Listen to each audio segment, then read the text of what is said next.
Good evening to all of you. This is Devashish Pandey and welcome you all to Devashish Law Classes.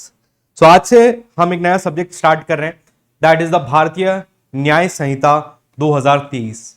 जैसा कि आपको पता है कि हमारे 3 पुराने क्रिमिनल लॉज को चेंज करके 3 नए क्रिमिनल लॉज बनाए गए हैं।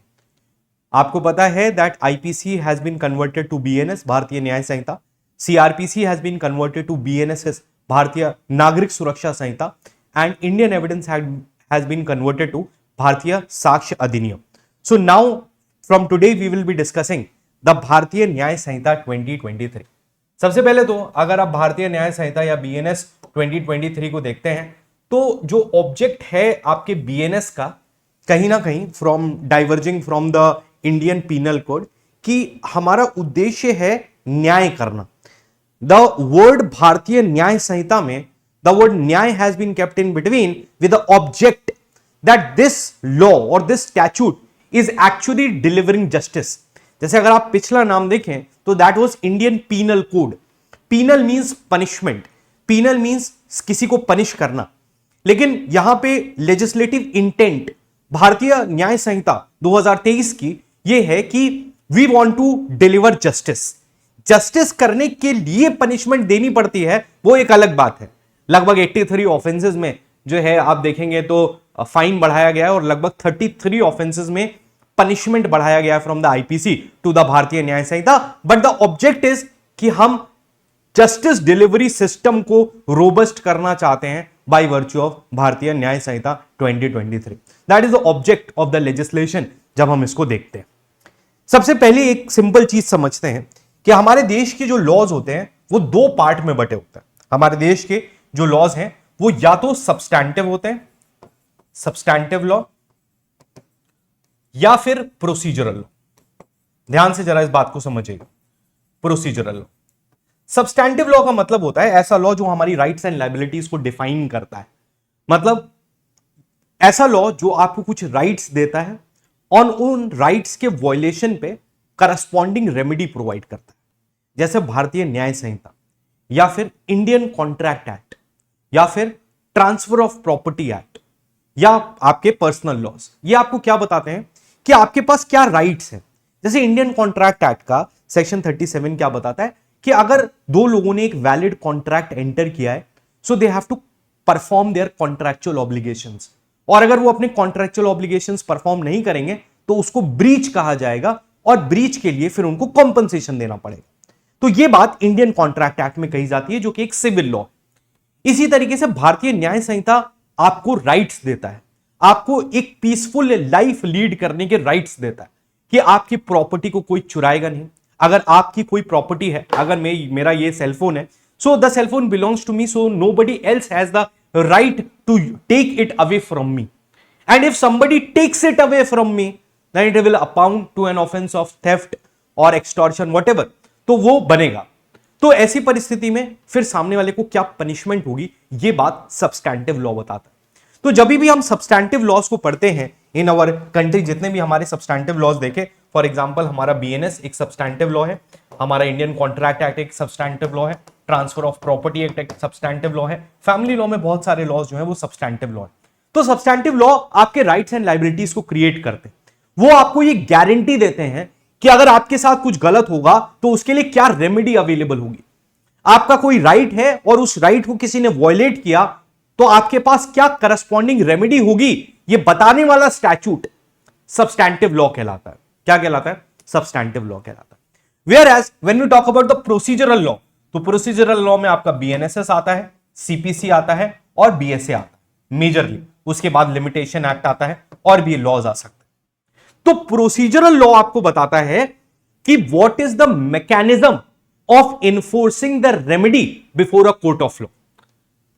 देखिए, भारतीय न्याय संहिता ने आपको बताया कि आप अगर मेरा मोबाइल फोन चोरी करेंगे तो आपको सजा होगी, ये बताया भारतीय न्याय संहिता ने।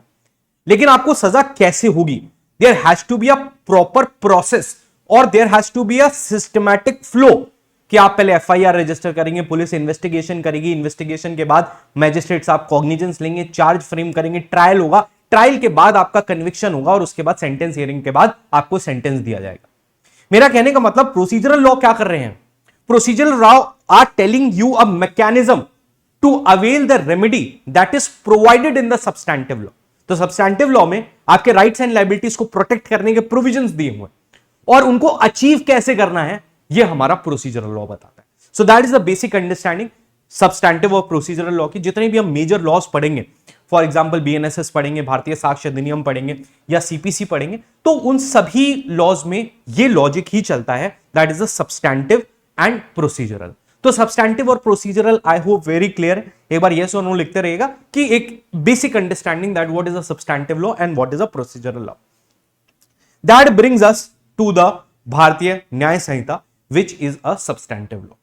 तो यहां से कहानी की शुरुआत होती है कि भारतीय न्याय संहिता एक सब्सटैंटिव लॉ है and the fact that we have used the word Bharatiya Nyaya Sanhita, the legislature has shown its intent कि we want to work on the justice delivery system and not merely the punishment of an offence. That is the object of Bharatiya Nyaya Samhita. IPC हमारा 1860 का बहुत ही पुराना law था।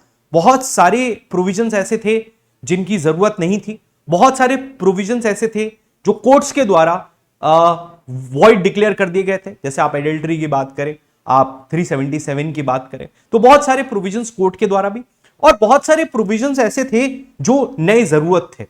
तो उसको ध्यान में रखते हुए भारतीय न्याय संहिता लाया गया।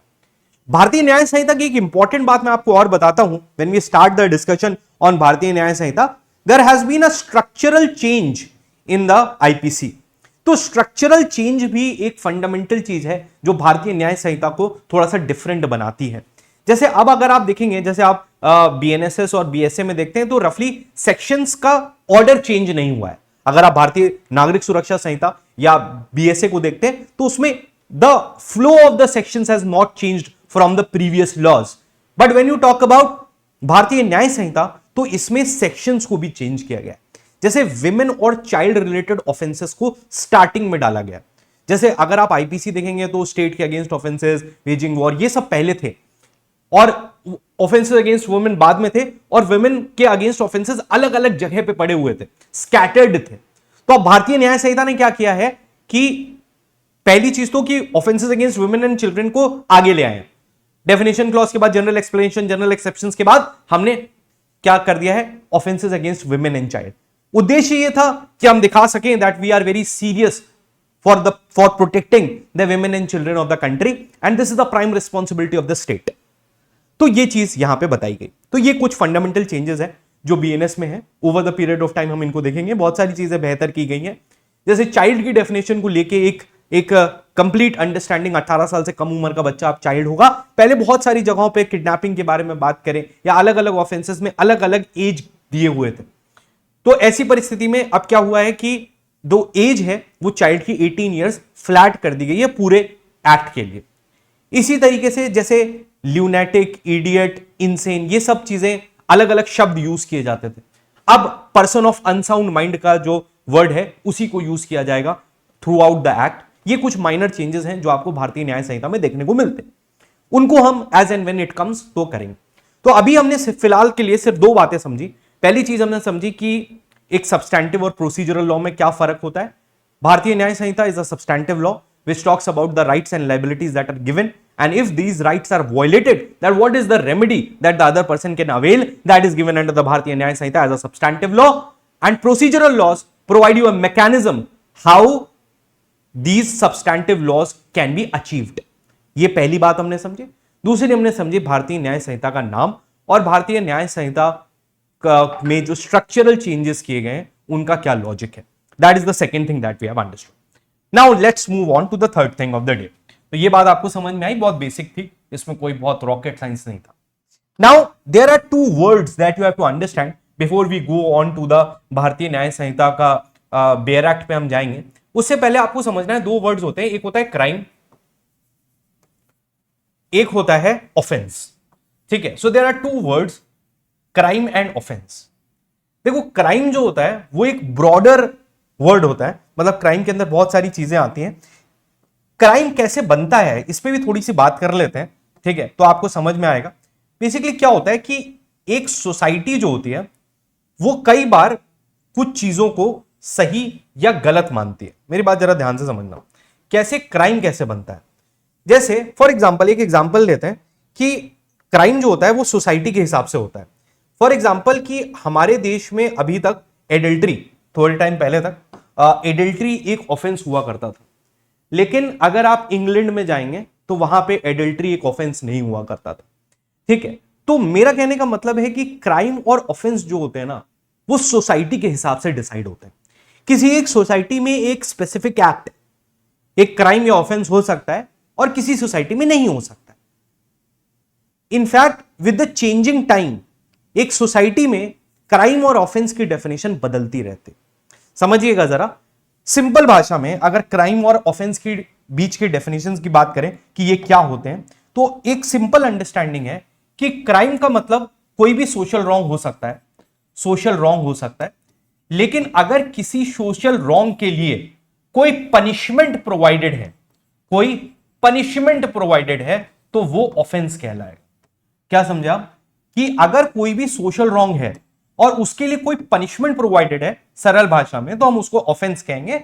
और अगर कोई चीज गलत है, जैसे फॉर एग्जांपल हम एक एग्जांपल लें अगर मैरिटल रेप का, मैरिटल रेप आप समझते हो क्या होता है? मैरिटल रेप पे अभी हमारे देश में लॉ नहीं है। मैरिटल रेप का मतलब होता है अगर एक हस्बैंड अपनी वाइफ के साथ forcibly without her consent sexual intercourse करता है, तो उसको सोशियोलॉजिकली हम मैरिटल रेप टर्म करते हैं।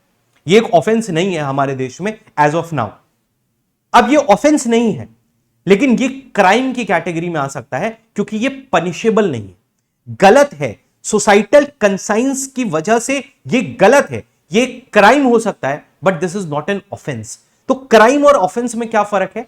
क्राइम का मतलब कोई भी ऐसा सोशल रॉन्ग जो सोसाइटी डीम करती है कि ये नहीं होना चाहिए, और ऑफेंस का मतलब होता है जिसके लिए पनिशमेंट प्रोवाइड की गई। एक और एग्जांपल लेते हैं, जैसे आप देखोगे कि एक ऑफेंस हम पढ़ेंगे विमेन के अगेंस्ट, जिसको वॉयरिज्म बोलते हैं या डिसरोबिंग बोलते हैं। दो अलग अलग ऑफेंस है, वॉयरिज्म और डिसरोबिंग।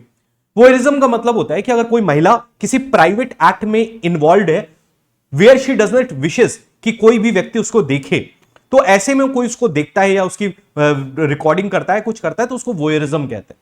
और डिसरोब का मतलब होता है उसको फोर्सफुली कपड़े उतारने के लिए या अपने अनड्रेस करने के लिए आप अगर करते हो फोर्स, तो दैट इज नोन एज डिसरोबिंग।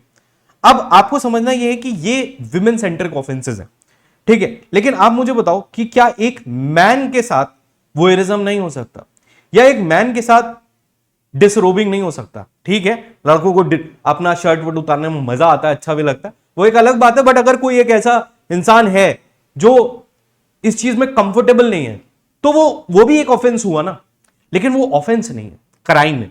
क्यों? क्योंकि ऑफेंस का मतलब है कि स्टैच्यूट के द्वारा ऐसे क्राइम जो स्टैच्यूट के द्वारा पनिशेबल बनाए गए हैं, that will be considered as offence.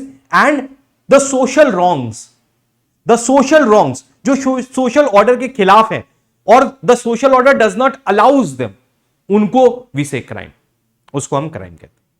बोलिए, ये बात समझ में आई? कहना है वह यस और नो? एक हम थोड़ा सा चाहते हैं कि आप लोग भी बोलते रहे।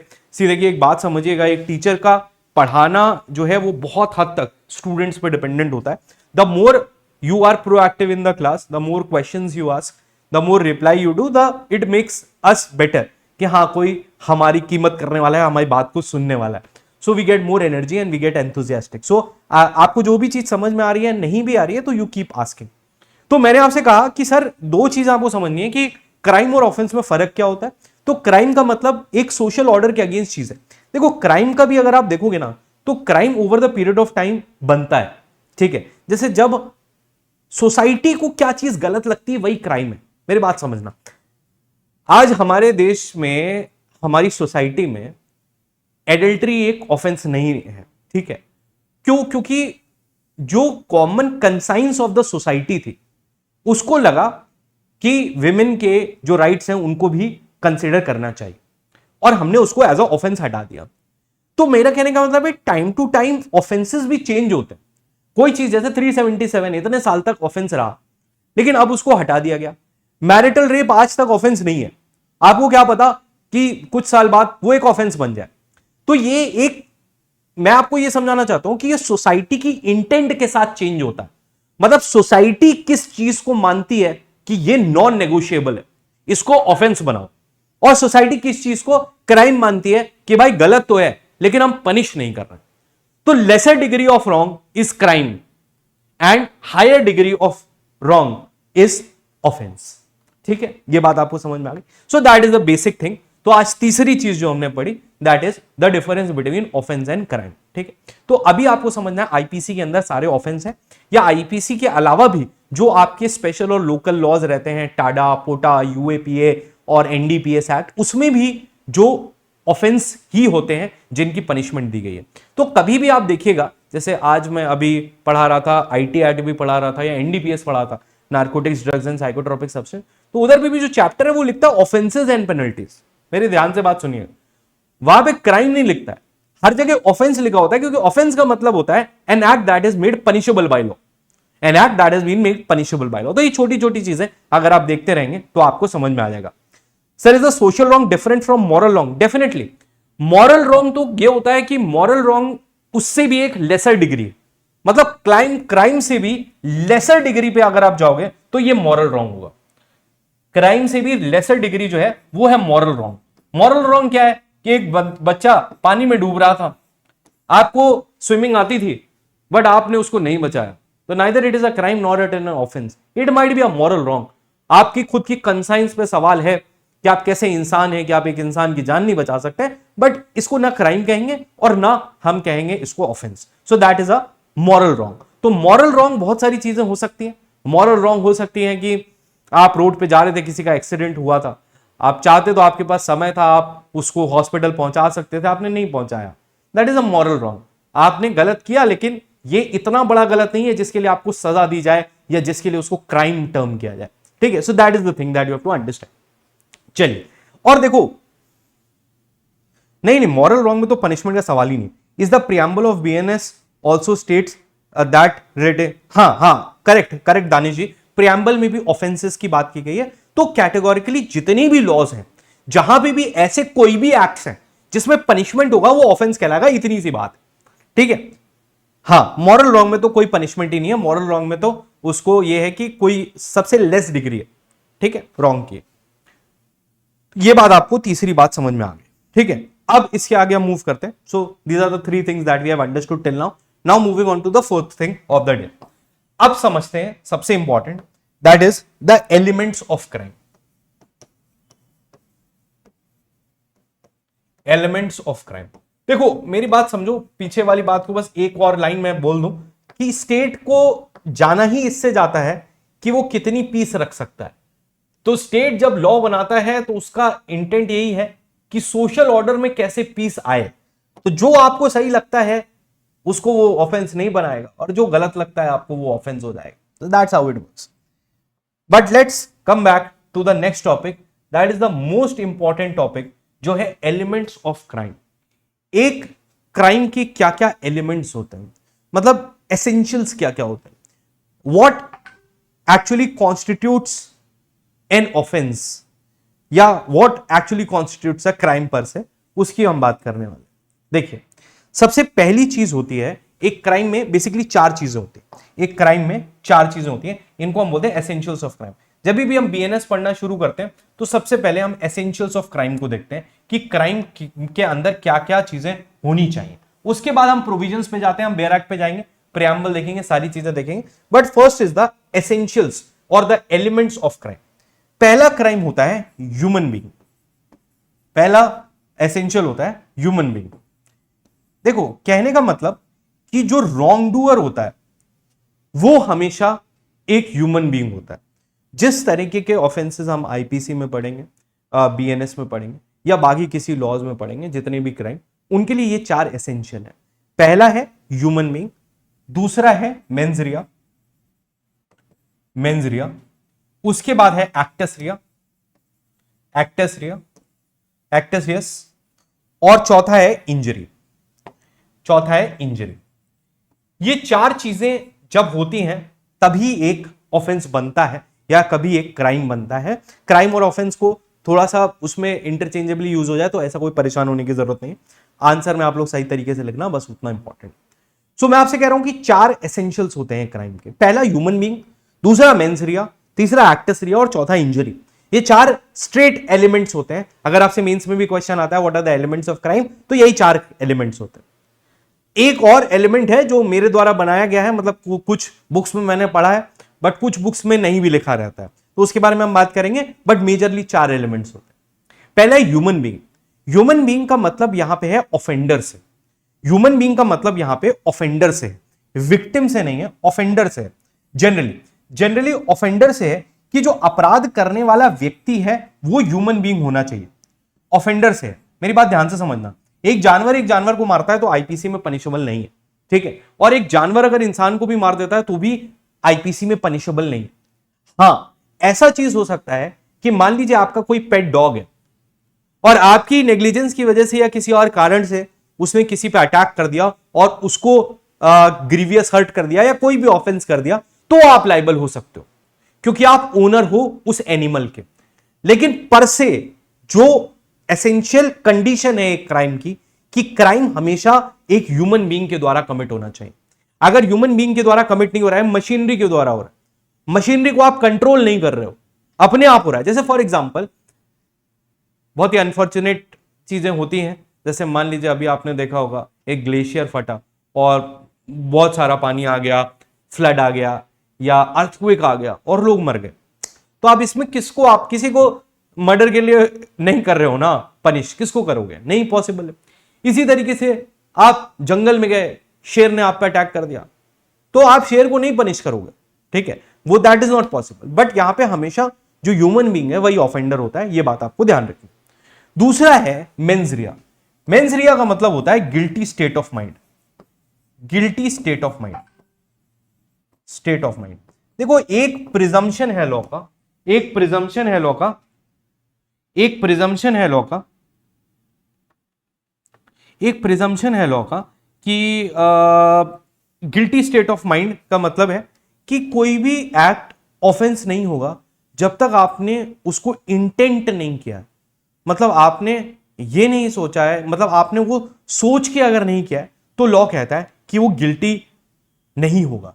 तो मेंस रिया एक बहुत इंपॉर्टेंट एसेंशियल होता है। अभी हम मेंस रिया के बारे में डिटेल में बात करने वाले हैं इसके जस्ट बाद।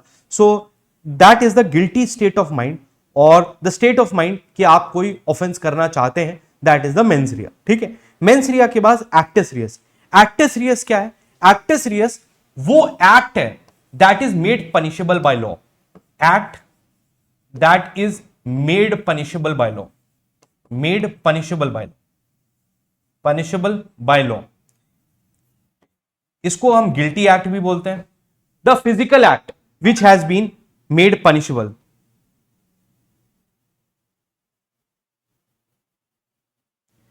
That has been made punishable. देखो समझो मेरी बात, ध्यान से समझो क्या कहता है। एक्टस रियस क्या होता है? जैसे फॉर एग्जाम्पल हम एक मर्डर का ऑफेंस देखते हैं, तो मर्डर के ऑफेंस का मतलब यह है कि अगर आपने किसी व्यक्ति की जान ली है तो वो मर्डर का ऑफेंस बनेगा। So if you have killed somebody, if you have killed somebody, that is the actus reus. Actus reus क्या है? इंसान का मरना, that is the actus reus. Mens rea क्या है? कि आपने इंटेंट किया था कि आप उसको मारना चाहते हो। तो actus reus is the physical act और the act that has been made punishable, ठीक है। तो एक्टस रियस ये कहलाता है। जैसे हम थेफ्ट देखते हैं, तो थेफ्ट में कहता है if someone moves the movable property with a dishonest intention, तो उसको थेफ्ट कहते हैं। तो थेफ्ट में एक्टस रियस क्या है? Moving of movable property with a dishonest intention. तो इंटेंशन तो मेंस रिया हो गया, लेकिन किसी भी प्रोडक्ट को, किसी भी मूवेबल प्रॉपर्टी को आपने मूव किया, दैट इज थेफ्ट। तो मूविंग क्या है? एक्टस रियस है। तो कई बार अभी अपन आगे जब ऑफेंसेस पढ़ेंगे तो मैं आपको बताता रहूंगा कि किस ऑफेंस में एक्टस रियस कहां पे हो रहा है और मेंस रिया क्या हो रहा है। We will be keep on discussing. उसके बाद इंजरी आती है। Injury to person, body, mind, reputation और प्रॉपर्टी, ये चारों चीजें इंजरी के अंदर आती है। अभी हम सेक्शन 2 क्लॉज 14 देखेंगे जिसमें इंजरी डिफाइंड है।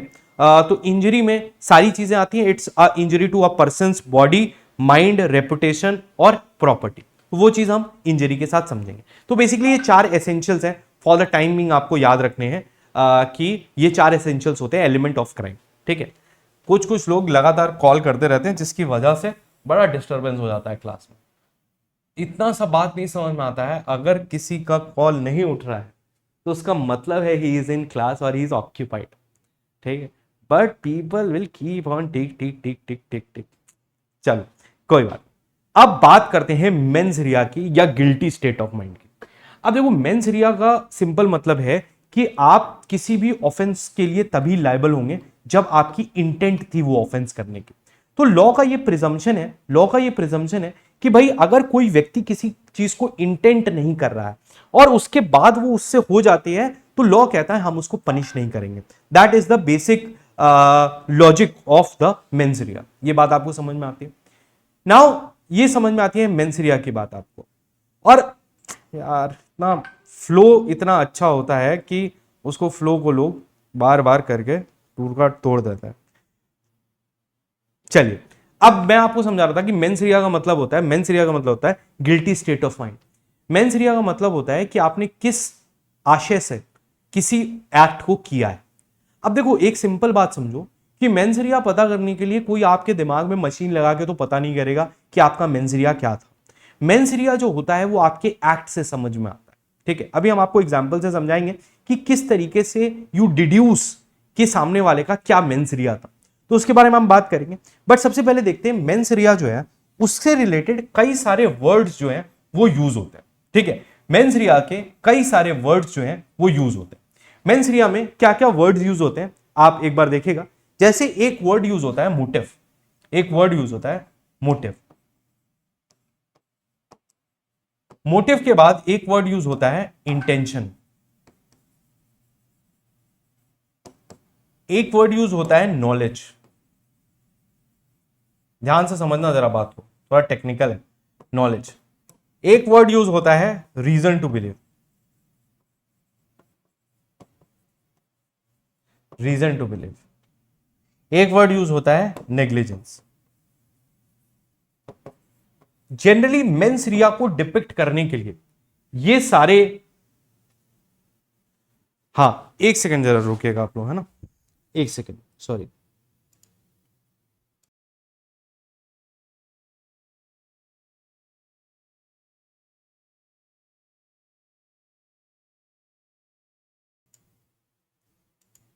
हेलो या okay sorry.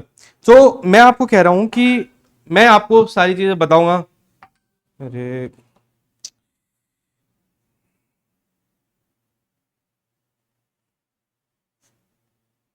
So sorry guys.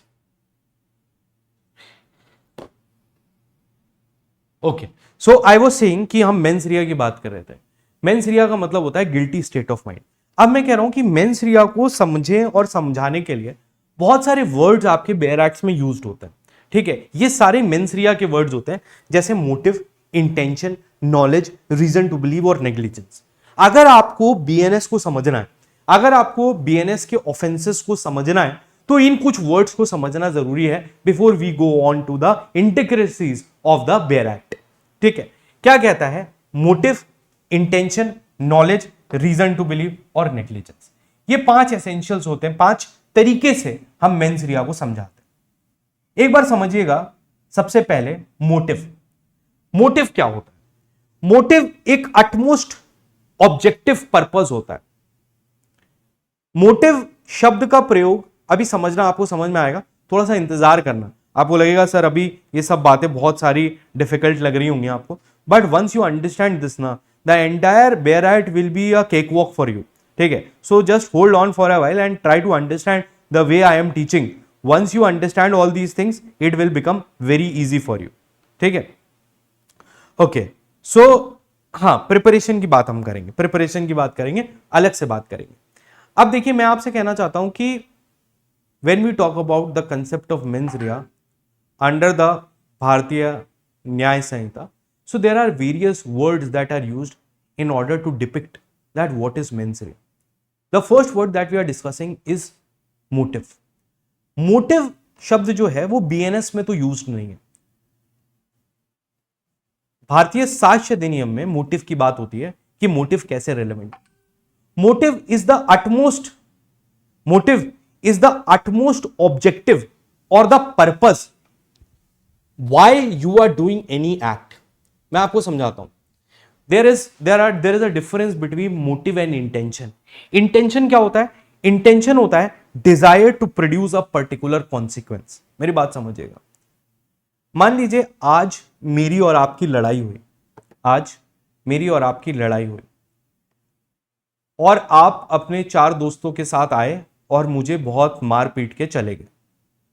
Now in this case मैं कल ये डिसाइड करता हूं कि मैं अपने 5 दोस्तों को ले जाके आपके साथ मारपीट करूंगा, आपको मारूंगा। नाउ इन दिस एग्जाम्पल, इस एग्जाम्पल को ध्यान से सुनिएगा और इस एग्जाम्पल को हमेशा याद रखिएगा।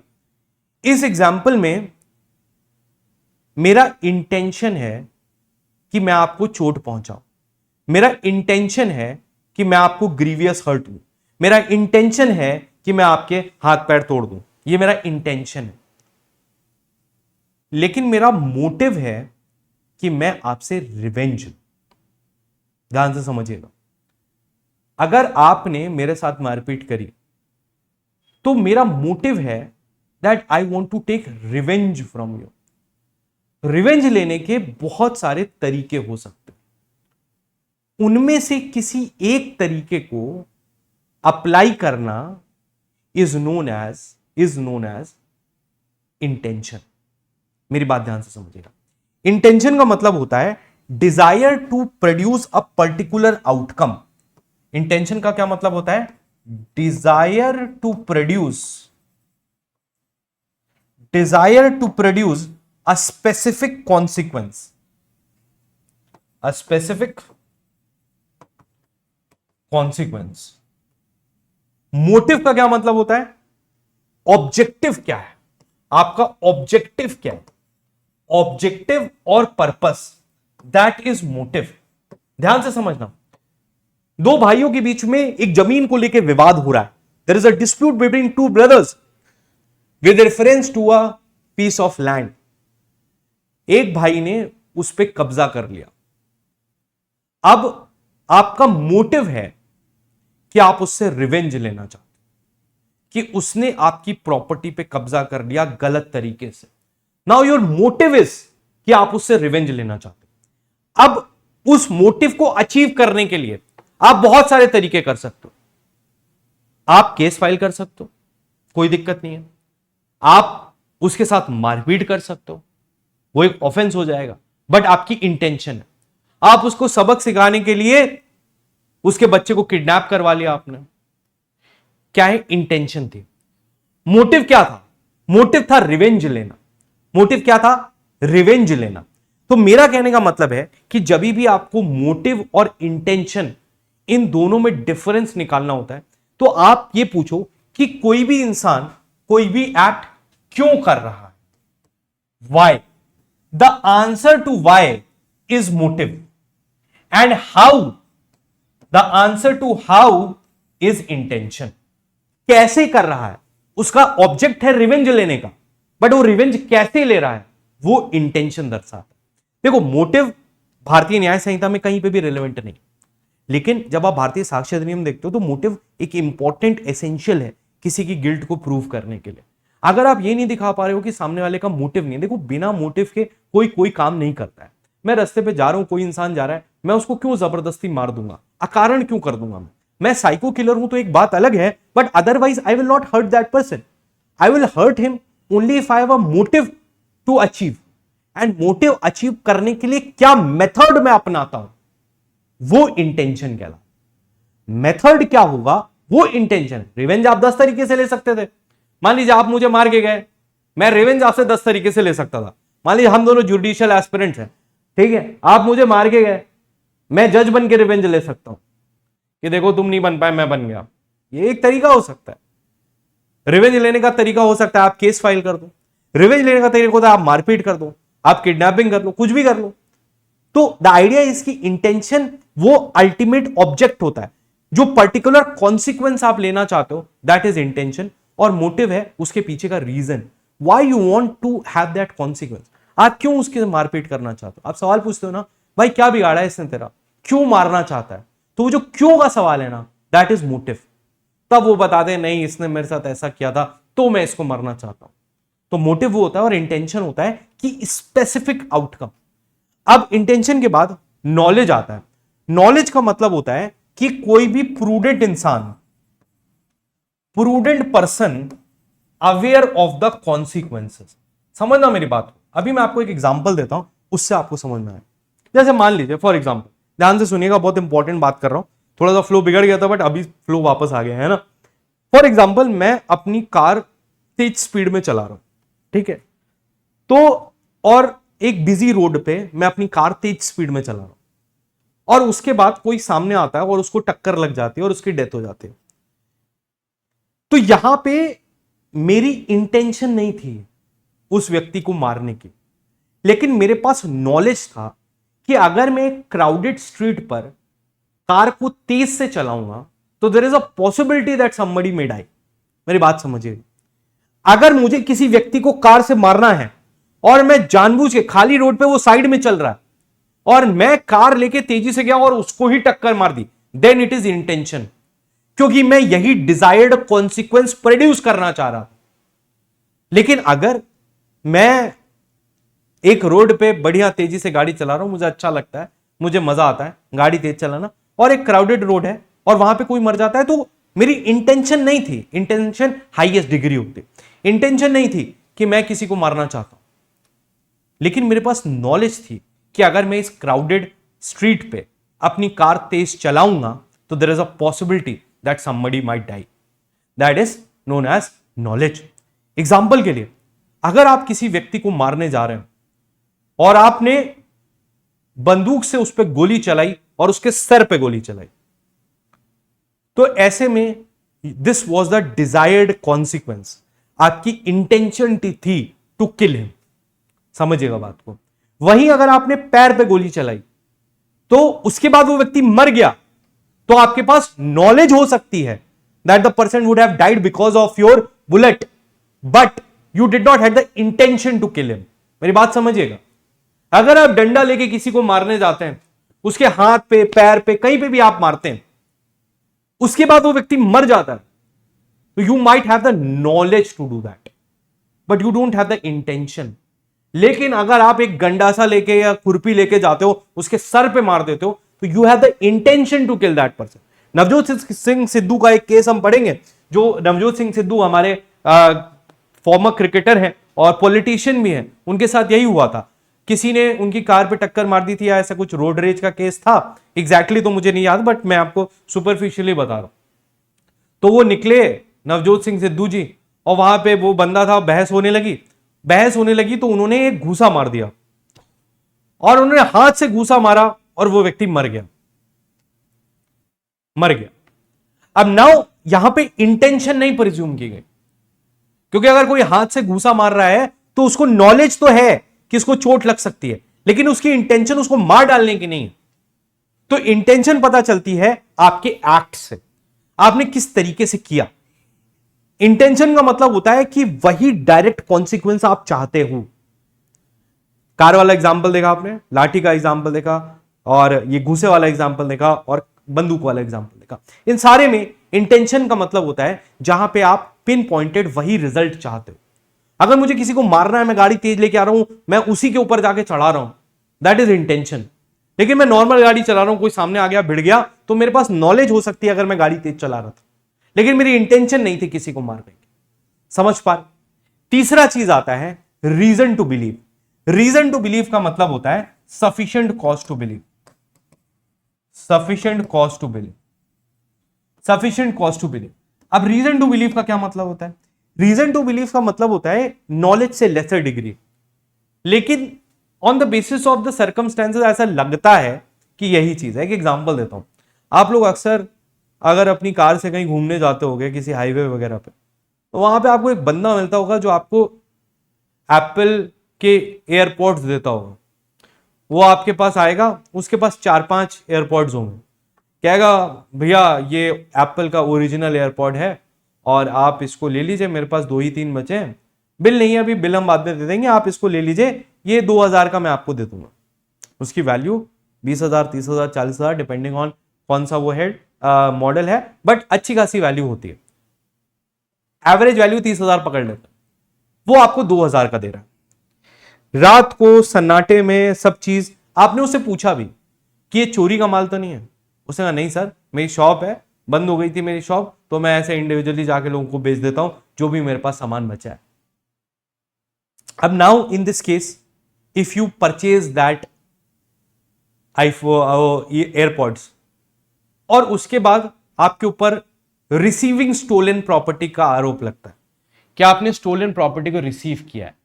You might not have the intention to receive the stolen property, you might not have the knowledge to receive the stolen property, but you have the reason to believe कि ये एक स्टोलन प्रॉपर्टी है।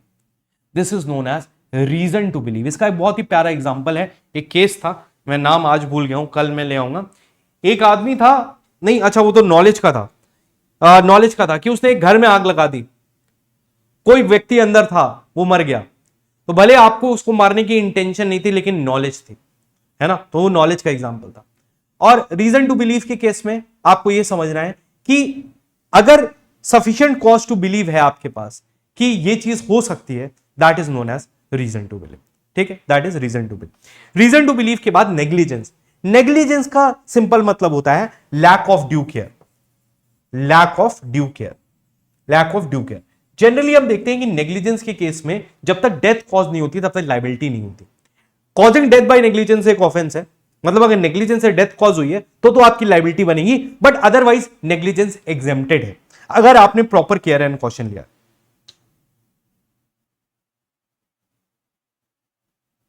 Sir गोली वाले example में निशाना चूक जाए, इंटेंशन मारने का ही था, फिर सर बिल्कुल, अगर आपका निशाना चूक गया तो आप अटेम्प्ट के लिए लायबल हो गए। ठीक है, अब देखो हम आपको क्या बता रहे हैं, मैं आपको समझाता हूं।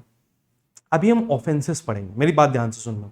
अभी जब हम ऑफेंसेस पढ़ेंगे तो ऑफेंसेस में एसेंशियल्स यही लिखे होंगे कि आपकी नॉलेज थी या इंटेंशन था या रीजन टू बिलीव था। जितनी भी ऑफेंसेस हम पढ़ेंगे उसमें मेंस रिया के लिए यही वर्ड्स यूज किए जाए, that whoever with the intention और विद द नॉलेज और with the reason to believe. तो हम इस चीज को देखेंगे कि किस ऑफेंस में किस चीज की क्या पनिशमेंट हो रही है। कई जगहों पे नॉलेज को लाइबल किया जाएगा, कई जगह पे इंटेंशन को लाइबल किया जाएगा, कई जगह पे रीजन टू बिलीव को लाइबल किया जाएगा। मेरा कहने का मतलब है इन वर्ड्स को समझने के बाद जब हम ऑफेंसेस को समझेंगे, अब मान लीजिए कि गोली मारेंगे, गोली नहीं लग पाती है सर पे, कहीं और लग जाती है, तो आप अटेम्प्ट टू मर्डर के लिए लायबल हैं। ठीक है, आपने अटेम्प्ट किया था और साथ में ही आपकी यहां पे इंटेंशन समझ में आएगी कि आप उसको मारना ही चाहते थे।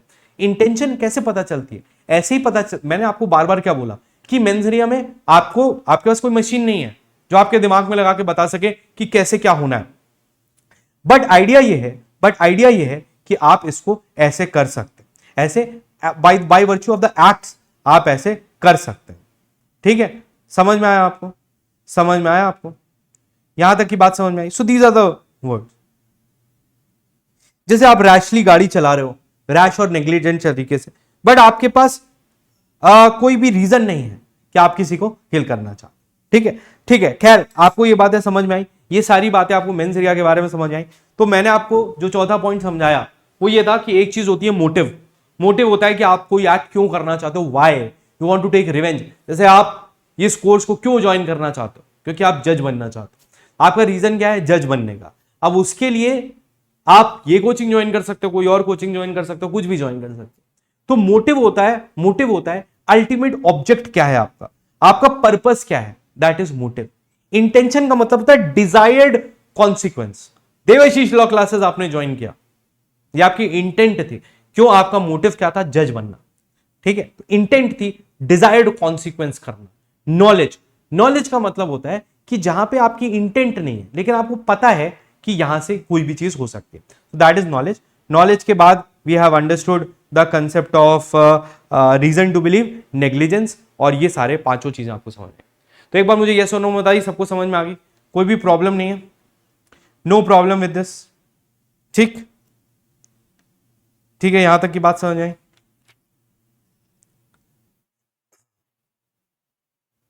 ठीक है, so that is the starting of this.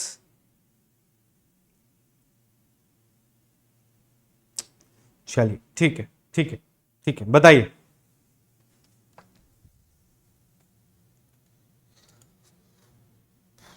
Next point is, यहां तक की बात तो आपको समझ में आ गई कि भाई मेंस रिया क्या होता है या किन वर्ड से डिसाइडेड होता है। अब ये पांचवा पॉइंट आपको समझ में आ गया आज का जो अपन ने समझा था। अब नाउ नेक्स्ट थिंग जो हमको देखनी है वो देखनी है मेंस रिया की अंडरस्टैंडिंग कैसे होगी बेयर एक्ट के साथ। इसका क्या मतलब है जरा देखिएगा। बेसिकली जब आप मेंस रिया को पढ़ते हो, जब आप मेंस रिया को पढ़ते हो तो मेंस रिया के साथ प्रॉब्लम क्या है कि कुछ ऐसे ऑफेंसेस हैं भारतीय न्याय संहिता में जहां मेंस रिया एक्सप्रेसली प्रोवाइडेड, एक्सप्रेसली प्रोवाइडेड, और कुछ ऐसे ऑफेंस हैं जहां पे मेंस रिया नहीं प्रोवाइडेड है, नॉट प्रोवाइडेड।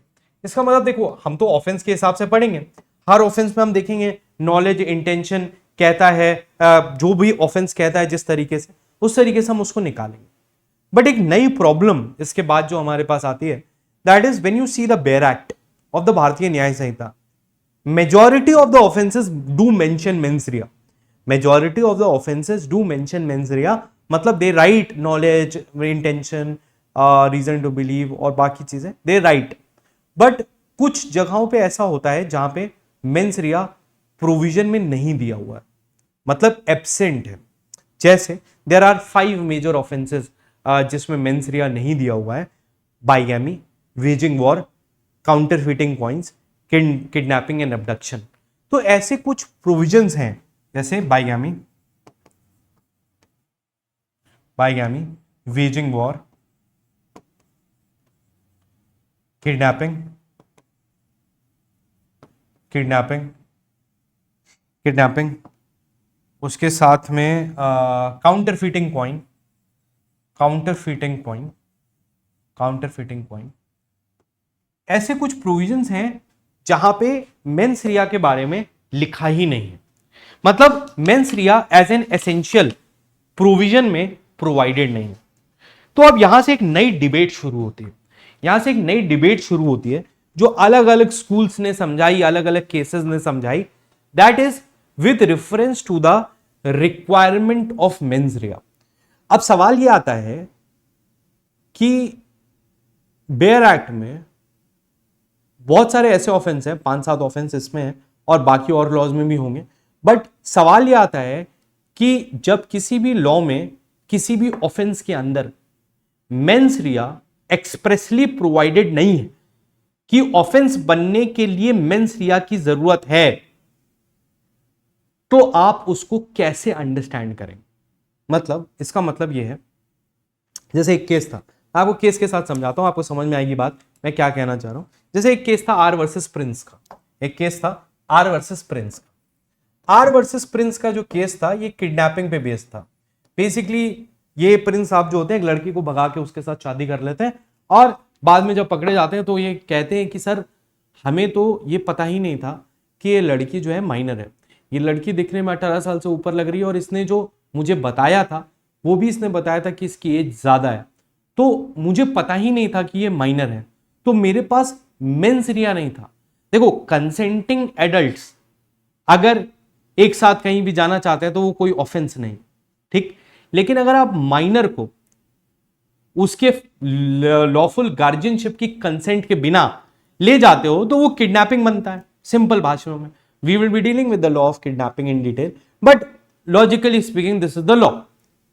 अब सवाल ये आता है कि आर वर्सेस प्रिंस के केस में प्रिंस कहता है साहब इसने मुझे अपनी उम्र ज्यादा बताई थी और ऐसी परिस्थिति में आई वॉज, अगर मुझे पता होता कि ये माइनर है I would not have taken her with me, ये अपनी कंसेंट से गई है। भाई किडनैपिंग के ऑफेंस में कंसेंट इममटीरियल है, कंसेंट इममटीरियल है, तो द फैक्ट इज कि भाई वो माइनर है तो आप लायबल हो। तो अब सवाल ये आया कि यार अगर आप किडनैपिंग का ऑफेंस पढ़ते हैं आईपीसी में एंड सेम इन बीएनएस, तो यहां पे मेंस रिया के बारे में बोला ही नहीं गया है, तो इसका क्या मतलब हो सकता है कि इसको हम स्ट्रिक्ट लाइबिलिटी ऑफेंस मान सकते हैं या नहीं। लॉ का ये अंडरस्टैंडिंग है जो बीएनएस में आज के टाइम पे एग्जिस्ट करता है और सारे ही लॉस के लिए है, वो ये है कि अगर किसी भी ऑफेंस में मेंस रिया नहीं भी लिखा हुआ है तो आपको अननेसेसरी उसको प्रूफ करने की जरूरत नहीं है, आप सामने वाले को ऐसे ही कन्विक्ट कर दो। इसका क्या मतलब है, इसका मतलब यह है strict liability offence. Strict liability offence का मतलब हुआ कि अगर आपने किसी की किडनैपिंग की है तो आपके पास मेंसरिया था या नहीं था, हम उस पर डिसाइड ही नहीं करेंगे। अगर आपका एक्ट सीरियस था तो आपको लाइबल कर देंगे। मेंसरिया होना या ना होना इममटीरियल है। इसी तरीके से बाइगेमी होता है। मान लीजिए कोई husband while her spouse is while his spouse is alive, उसकी वाइफ अलाइव है, लीगली वेडेड मैरिज में है, और वो किसी और से शादी कर लेता है। अब वो कोर्ट में ये प्लीड करता है, साहब मुझे तो लगा था कि मेरी पहली बीवी मर चुकी है, इसलिए मैंने बाइगेमी करी। तो लॉ कहता है हम मेंसरिया में जाएंगे ही नहीं। अगर कोई ऐसा प्रोविजन है जिसमें मेंसरिया नहीं लिखा गया है तो लॉ मेंसरिया प्रिज्यूम करता है। इसका मतलब you don't have the opportunity to disprove the mens rea, you don't have the opportunity to say that I was not having the requisite mens rea and hence I am not live. ये situation नहीं। तो हमारे देश का जो law है वो इस बात को समझाता है कि आज के टाइम पे जो प्रेजेंट सिचुएशन है, after a lot of cases, that is substantially clarified that if any offence is silent on mens rea, then mens rea will be presumed and the person will be held liable only if the actus is proved. अगर acts prove हो गया तो mains रिया prove हो जाएगा। Mains rea का defence आप नहीं ले सकते हो अगर मेंस रिया साइलेंट है। तो आर वर्सेस प्रिंस के केस में भी इसका कन्विक्शन हो गया, इसका कन्विक्शन हो गया था, भले ही इसके पास मेंस रिया नहीं था। Absence of mens rea is no defence in a strict liability offence. मतलब आपके पास मेंसरिया नहीं भी था लेकिन आपने एक्ट सीरियस किया था तो आप लाइबल हो, भले ही इट वाज विदाउट मेंसरिया। इसी तरीके से एक और केस था आर वर्सेस टॉल्सन का। बेसिकली क्या है कि बहुत सारी ज्यूरिस्प्रूडेंस डेवलप हुई over the period of time, अलग अलग जजमेंट्स ने अलग अलग कहानी बताई। आर वर्सेस टॉल्सन का जो केस था वो बाइगेमी से रिलेटेड था।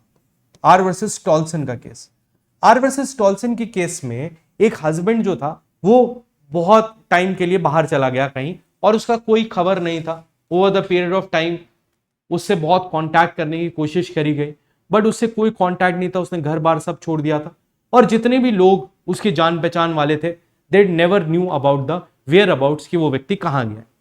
ऐसी बोनाफाइड सिचुएशन में उसकी वाइफ ने रीमैरिज कर ली। रीमैरिज करने के बाद वो हस्बैंड वापस आ गया। तो ऐसी परिस्थिति में सवाल यह आया कि इसमें तो मेंसरिया मांगा ही नहीं गया, तो मेंसरिया की रिक्वायरमेंट ही नहीं है, तो इंसान गिल्टी होना चाहिए। लेकिन इस केस में वाइफ को बोनाफाइड ग्राउंड की वजह से नॉट गिल्टी माना गया, नॉट गिल्टी माना गया। अब आप कहोगे सर क्यों हुआ ऐसा? ऐसे इसलिए हुआ क्योंकि इस समय ज्यूरिस्प्रूडेंस डेवलप हो रही थी, ज्यूरिस्प्रूडेंस डेवलप हो रही थी। जैसे इसके बाद एक और केस आया आर वर्सेस स्टोक्स, वो भी बाइगेमी का था, उसमें गिल्टी माना गया। उसके बाद शेयर्स वर्सेस डी रटसन का केस आया, उसमें भी गिल्टी माना गया। कुल मिला के ये बहुत सारे केसेस हुए और अल्टीमेटली ये बात निकल के आई कि डायरेक्ट कन्विक्शन है, स्ट्रिक्ट लायबिलिटी है, प्रिजम्पशन है कि मेंस रिया एग्जिस्ट कर रहा था। कोई व्यक्ति ये कहता है कि मेंस रिया नहीं था तो उसको ये प्रूव करने की अपॉर्चुनिटी नहीं मिलेगी। That is the law of the land. ठीक, जैसे एक और केस था श्रेयस वर्सेस डी रटसन, ये भी बता देता हूं।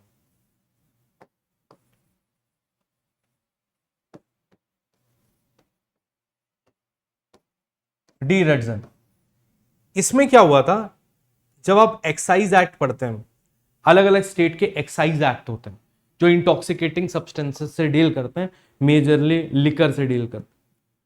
तो जब आप एक्साइज एक्ट पढ़ते हैं तो एक्साइज एक्ट में एक प्रोविजन होता है कि कोई भी जो शराब की दुकान है उसका जो वेंडर है वो कभी भी किसी ऑन ड्यूटी पब्लिक ऑफिसर को शराब नहीं बेच सकता या किसी माइनर को शराब नहीं बेच सकता, और अगर बेचेगा तो उसको सजा है।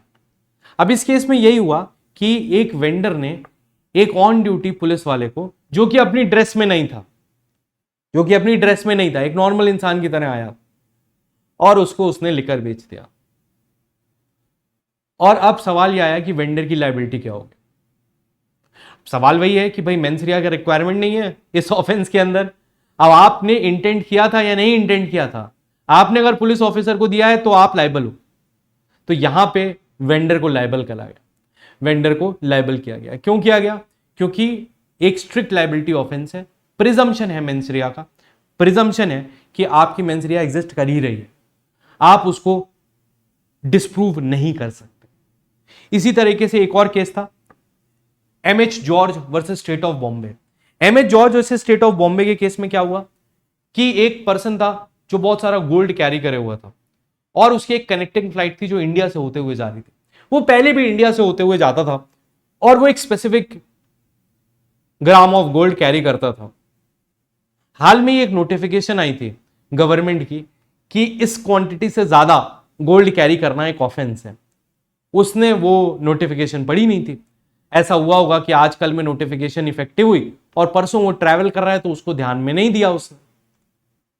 आपको पता है ignorance of law is no excuse. और उसके बाद वो पकड़ाया गया। तो पकड़ाया गया तो उसने कहा साहब हमें पता नहीं था, मेरी ये बोनाफाइड मिस्टेक है। तो कोर्ट ने कहा नहीं तुम गिल्टी हो।